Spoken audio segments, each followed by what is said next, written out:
South African economy is struggling. We are barely going to grow by over 1%.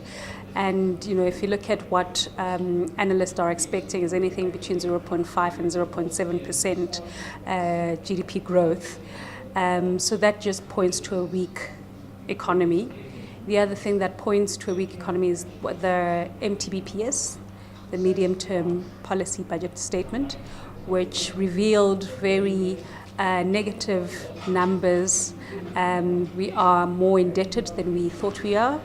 Our debt to GDP is negative 4.3%, which is a wider number than many had expected.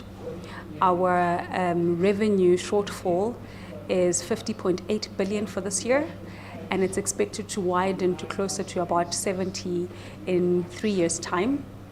And this is a time when we are supposed to be shrinking the budget deficit. And what is happening is that it's actually widening. Because of GDP growth, weak GDP growth, we are also underperforming on the revenue side. And that we will see as a trend going forward. Obviously, this impacts on many other sectors. So if you look at how consumers are performing, how corporates are performing, it's all not as good as it should be. Retailers are impacted by the currency, which has been very volatile. We've also had recently a downgrade by S&P, especially on the local currency denominated debt. And the local currency one is the one that is denominated in rands, so most investors are tracking that one. And it is the downgrade is obviously very negative for the country. I guess you have to be very innovative right now. Sectors that tend to do well during a recession are sectors that target at consumption, and specifically food, because that's what people consume regardless of what happens, whether they were in a recession or not. People need to also find ways in which to be less dependent on, let's say, the state for work. I think also from consumer perspective, especially those that are living below the poverty line, and which Stats SA reveals that actually more and more South Africans are poorer now than they were 5 years ago. It is time that we start doing things for ourselves in terms of being subsistence farmers, for instance, instead of going to buy basic foods at a retailer.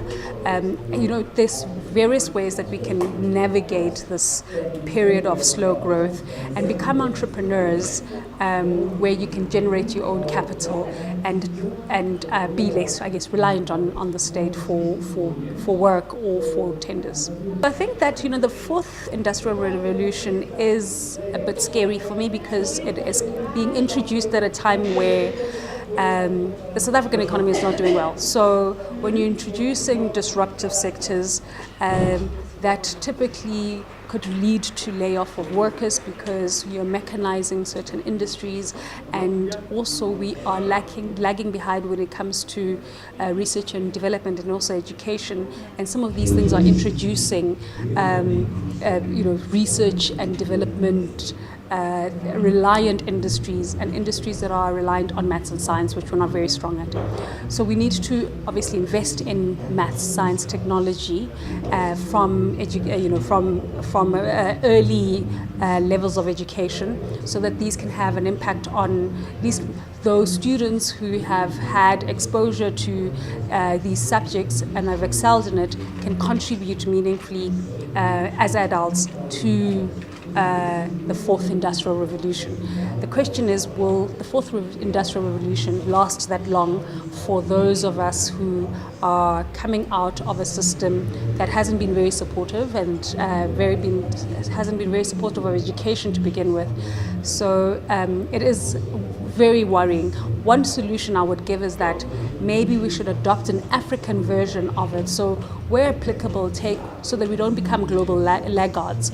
So we can adopt certain elements of it, but then also have an African version of it where we can focus on some of the stuff that we need that will not negatively impact on our industries and also our culture, which is very important. We need very You need very strong leaders to get ourselves out of this. So very leaders who are dedicated to South Africa, the country, its people, who are aware of the shortfalls, that we are a country that really needs to focus on poverty, needs to focus on education, needs to make sure that the gap between the rich and the poor is closed.